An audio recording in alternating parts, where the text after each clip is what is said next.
I'm Stacey Marie Ishmael, managing editor of crypto for Bloomberg News. And this is Bloomberg Crypto, a daily Bloomberg iHeart podcast. It's Thursday, July 14th. Since the founding document that led to the invention of Bitcoin first appeared in 2008, Bitcoin's true believers have adopted a philosophy that resembles one for all and all for one, or at least all who believe in Bitcoin. Bitcoin is often mentioned as a means to improve financial inclusion or to allow people who are oppressed by their governments to maintain or reclaim a sense of freedom. In Bitcoin, everyone's equal, or so the theory goes. But does that theory match the reality of the ecosystem? What we did was a systematic origin study of Bitcoin, telling the story of how this came to be in a very, very specific period. That's data scientist Alyssa Blackburn. On today's episode, Alyssa and Dr. Erez Lieberman Aiden, an associate professor of molecular and human genetics at Baylor College of Medicine, join me to discuss their research into who controlled Bitcoin from the very earliest days.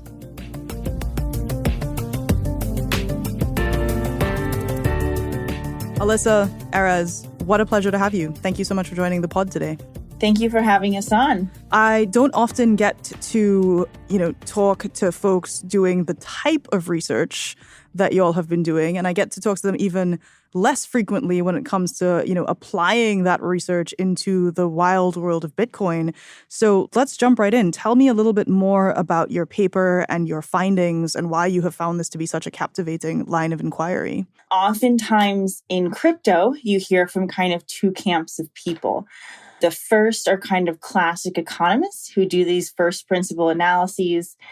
And there's a variety of outcomes in that. You have people saying maybe it's, I don't really like this term, but like kind of a scam, kind of a Ponzi scheme. There's not a there. And the second group tends to be from people who are long on crypto enthusiasts. And there's nothing necessarily wrong with that, but both of these are kind of like a priori analyses. We are scientists. We are studying the phenomenon of crypto and trying to characterize the space, trying to study the dynamics of the space and the incentive structure in the space. Mm-hmm. So it's a different kind of analysis that we do. And we do not invest in this space as a group, as scientists. So I kind of want to differentiate our work here from kind of other conversations that kind of get said about this. Got it.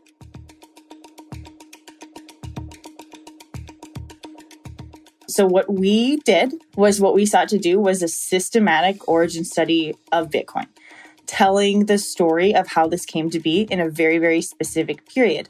We kind of refer to this as the incipient period of Bitcoin. It's bookended by the launch and when Bitcoin reached price parity with the US dollar. In retrospect, at the time, this was not at all a foregone conclusion. This is true. It was a truly incredible story to us. It's one of the most exciting stories of the interface of kind of economics and technology. And what we wanted to do was paint a very detailed, data-driven picture of what this looked like. Who was involved? What did it look like? What are the dynamics like? What is the motivation for this space? What can we learn from this? And then what can we kind of translate and can we make this a serious academic story? Mm-hmm. Can we get beyond kind of this like niche crypto conversation and kind of have it in a wider academic, rigorous space? And what did you find? First of all, is we did a lot of address linking in this space. We used methods that may be called data leakage, fingerprinting to kind of link these addresses together. And there are a couple assumptions that we were able to make in this very, very early period that made this process just specific to kind of this time horizon. So we were able to recapitulate a lot of the early actors. And then once we had these users, we were able to do analyses. We were able to see how the community changed over time. We were able to trace transactions through the network. Mm-hmm. We were able to see what the reality of the system was like in contrast to what conversations about the system was like, and to kind of explore the gap between those two things.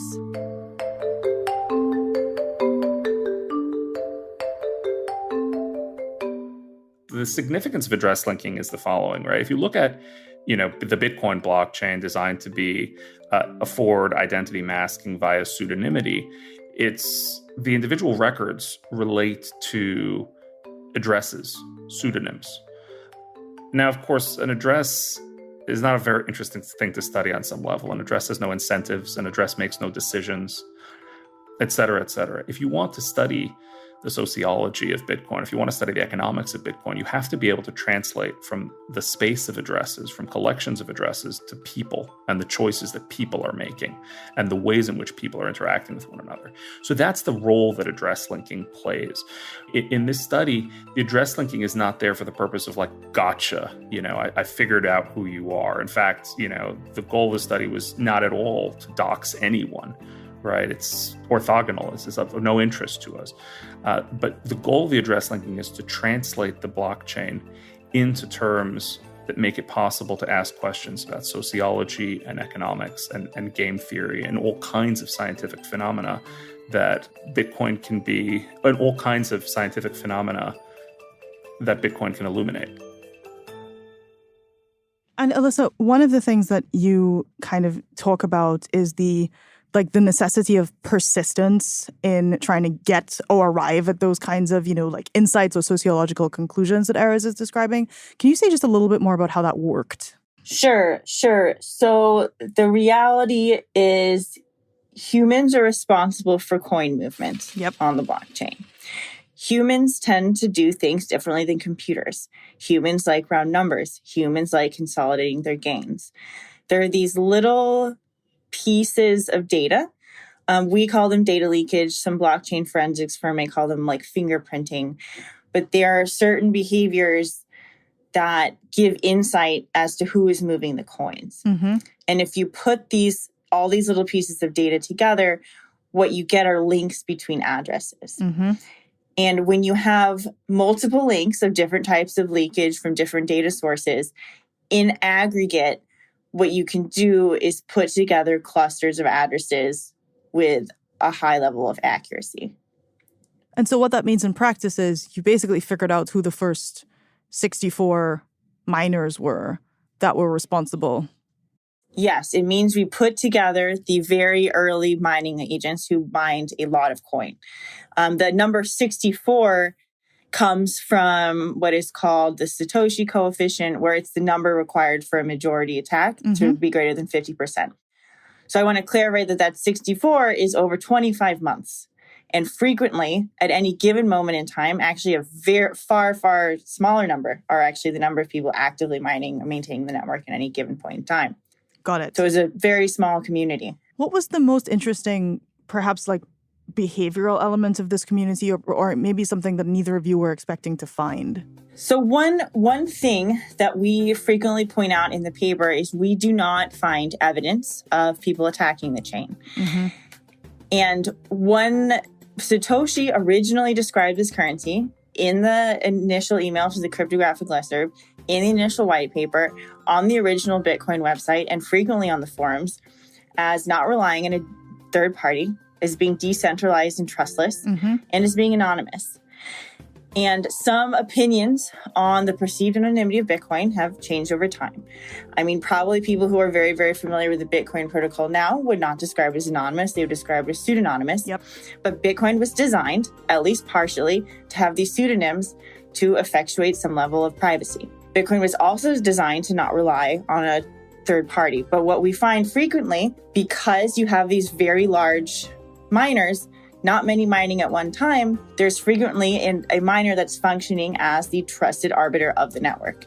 We find about 5% of blocks mined during this period are mined in majority streaks, where one miner does in fact have majority control of the network. So what I'm hearing you say is that is the literal opposite of the idea of decentralization, when there isn't supposed to be a single centralized entity that's making those kinds of calls. Yes, exactly. And what I want to focus on here is the gap between the computational ideals and how this was described and the actual state of the system. Mm-hmm. Because it's a little bit easy to say now, well, this is a 10-year-old data set. What are you telling me about the blockchain today? And what I want to highlight is the tension in that gap. I only studied these 2 years. I cannot tell you like a blanket statement about the system today, and I'm not going to. But I will say that at this time, that decentralized trustless mechanism was not functioning. Yeah, I mean, I think it's also worth noting, right, that like today we think, oh, Bitcoin, it's worth $1 trillion. And if it's not worth $1 trillion, there's a bit of a temptation to be like, oh, before it was worth $1 trillion, it kind of wasn't worth anything. And look, there's no doubt that the value of, Bitcoin and its importance have changed greatly over the last 10 years. There's no doubt that the state of that community has changed greatly over the last 10 years. At the same time, it's worth noting that by the end of the period that we examined, this 25-month-long period, Bitcoin is a functioning currency, right? The end of our 25-month-long period, at this point, WikiLeaks has already invested in Bitcoin to get around the payment blockade, the financial blockade that was enacted against it by the governments of the world. It's after the Electronic Frontier Foundation is starting to solicit donations in Bitcoin. It's after Bitcoin transactions start. There's a market price for Bitcoin that's $1. It is coincident with the launch of the Silk Road, which became, a massive online black market denominated in Bitcoin. So it was at this point, was it what it is today? It was not. But was it functioning as a currency? Yes. We'll be right back with more from Alyssa Blackburn and Dr. Erez Lieberman Aiden.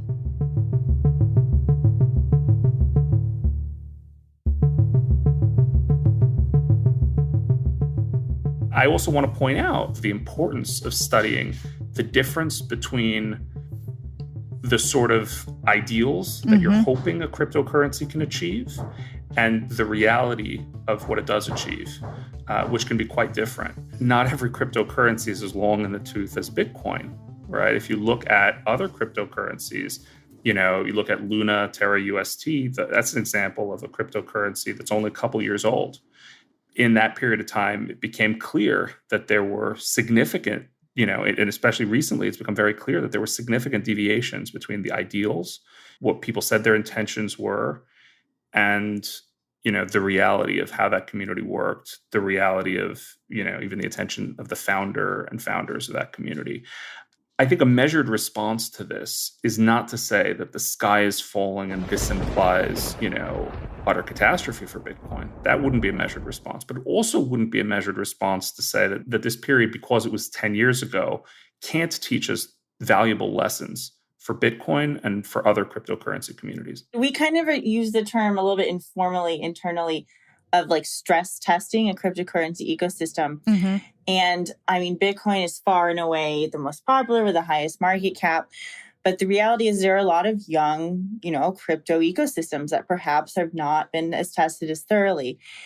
And there likewise may be a gap between how they're being described, how the founders may describe them, and the actual state of the system. And I think it's kind of important to go into this kind of space with some degree of healthy skepticism. Alyssa,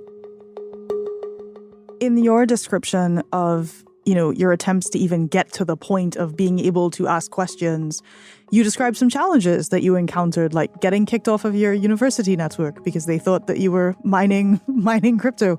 If there are other academics out there who are hopefully listening to this podcast and thinking, I too would be very interested in engaging in some deep dives into the stuff, what's one thing that you would tell them? That's interesting. I mean, frankly, the data is all public. I mean, if you have enough compute power, you have like a graph database, anybody can honestly get started. It's public data, or at least the parts that, we assessed. But what you said actually made me think of something else.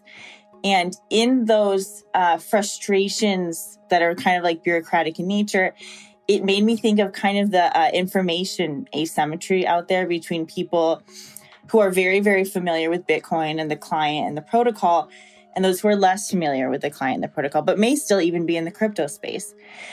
And I think that's something that we are trying to address, kind of that junction, and like have a better seal there between kind of taking this space seriously as an academic, an incredibly rich sociological data set, and not necessarily require you to be a Bitcoin software developer in order to kind of engage in conversations here. Mm-hmm. But in terms of getting involved in this space, I mean, I think there's just a significant startup cost in terms of information. Mm-hmm. It's hard to simply begin. You have to know how this works. You have to know the use cases of it. I mean, I think academics are free to reach out to us, actually, if there's kind of interest in this area. We're happy to have those types of conversations. It can be tricky for academics to do this sort of work. Like a great example is, start looking at this data set. It's a large data set and you want to analyze it. So good thing is you're academic. You have these big computer clusters and resources available through the university. So Alyssa starts to analyze the data. And, within short order, she's thrown off the cluster and banned because they see, the word Bitcoin is sort of associated with her code. And they say, oh, you must be, and you're using all this compute, you must be Bitcoin mining. Alyssa was never able to prevail on them that she could possibly have any other interest in Bitcoin other than to mine it. So then we were actually in worse shape now because you have this massive data set and you don't have access to all the clusters you usually use. So we actually got a computer dedicated to this, which we called Hail Mary, since we thought the odds were perhaps against us.